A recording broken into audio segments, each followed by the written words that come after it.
বন্ধুরা, কি করছো? আমি আজকে তোমাদেরকে সকালে দেখাবো। অনেকে জানি রান্না বসিয়ে দিয়েছো, অনেকে কাজে বেরিয়ে গেছো। আমি আজকে তোমাদেরকে দেখাবো, সবাই তো পটলের ডালনা, পটলের মধ্যে সব খাও, আমি আজকে পটলের ঘন্ট দেখাবো। তো ওটা দেখা দেখলে তো অনেকটা বড় হয়ে যাবে, তাই কিছুটা করে নিয়েছি আর কিছুটা মুখে বলে দিলে আরো সুবিধা হবে। পটলগুলিকে ভালো করে ছুলে নেবে, হাফ করে নিতে পারো, আস্তে আস্তে নিতে পারো।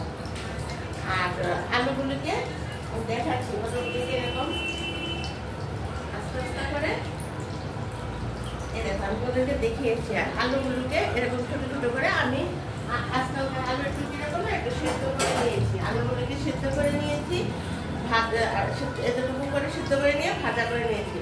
পটলগুলিকে আস্তে নিতে পারো, অর্ধেক করে নিতে পারো, রং করা করে ভেজে নিয়েছি। ভাজানোর পর কড়াইয়ের মধ্যে তেল দিয়েছি, তেজপাতা দিয়েছি। তেজপাতাটা যখন কালো হয়ে গেছে তখন এটার মধ্যে আমি জিরে ফোড়ন দিয়েছি। জিরে ফোড়ন দেওয়ার পর আর এখানে ঠিক তার আগে আমি কি করেছি, এক মুঠ, ঠিক আমার মুঠ দিয়ে বড় মুঠ করে এখানে 500 পটল আছে। এক মুঠ গোবিন্দভোগ চাল ভালো করে ধুয়ে জলটা ছড়িয়ে ওই মানে আধা চামচ তেলের মধ্যে এটাকে ভালো করে কড়া করে ভেজে তুলে রেখেছি, আধা চামচ তেলের মধ্যে।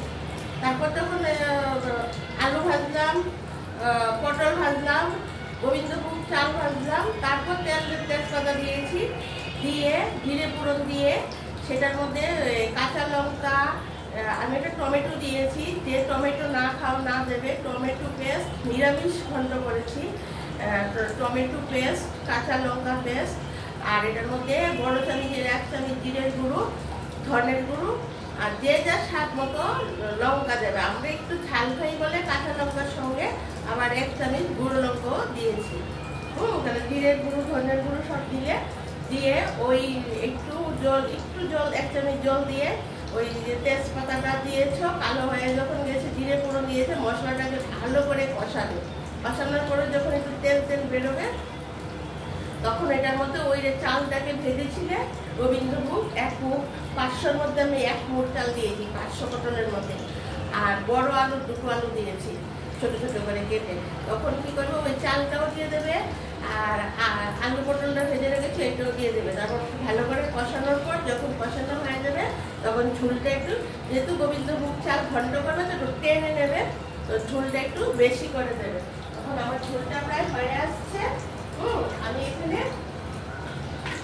চিনিটা আর নুনটা হাতে না দিলে বুঝি না, তোমরা যারা চামচ দিয়ে দাও তো দেবে, 1 চামচের বেশি দেবে না, 1 চামচ চিনি দিয়ে দিলাম।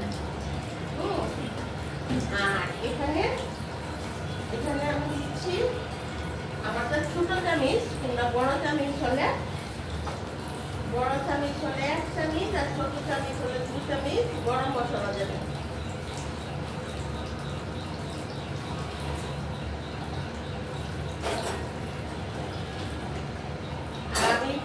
অল্প একটু ঘি দেবো, আর যাদের প্রেশার আছে, সুগার আছে, এইসব আছে, ঘি না দিলেও হবে।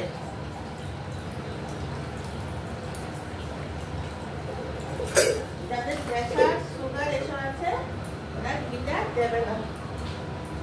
আমি অল্প একটু দিচ্ছি। এসব থাকলে না দিলেও হবে। তাহলে আমার পটলের ঘন্ট হয়ে গেছে, তোমাদেরকে আমি দেখাচ্ছি।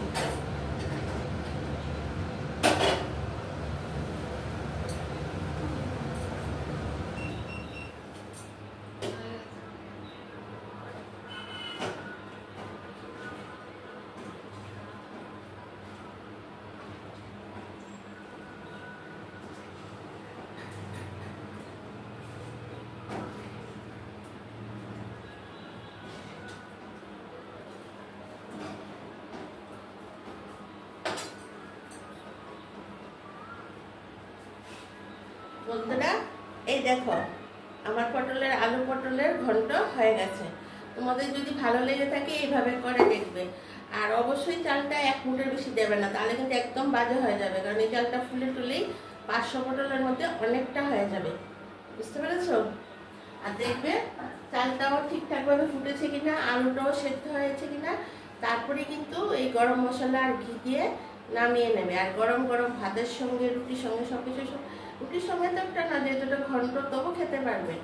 আর এটা পোলাও টোলাও সব কিছুর সঙ্গেই খেতে খুব ভালো লাগবে, বিশেষ করে ভাতের সঙ্গে তো খুবই ভালো লাগবে। আর বন্ধুরা, তোমরা আমার সব রেসিপি দেখছো তো? আমাকে সাবস্ক্রাইব করলে এই সবগুলো মানে প্রতিদিন 2-3টে করে দিচ্ছি, পেয়ে যাবে। আর দুপুরেও আমি লাঞ্চে আসছি, সন্ধ্যায়ও চায়ের আড্ডায় আসছি। তাহলে এখন রাখি, অনেক কাজ পড়ে আছে। টাটা, বাই বাই, তোমরা সবাই ভালো থেকো।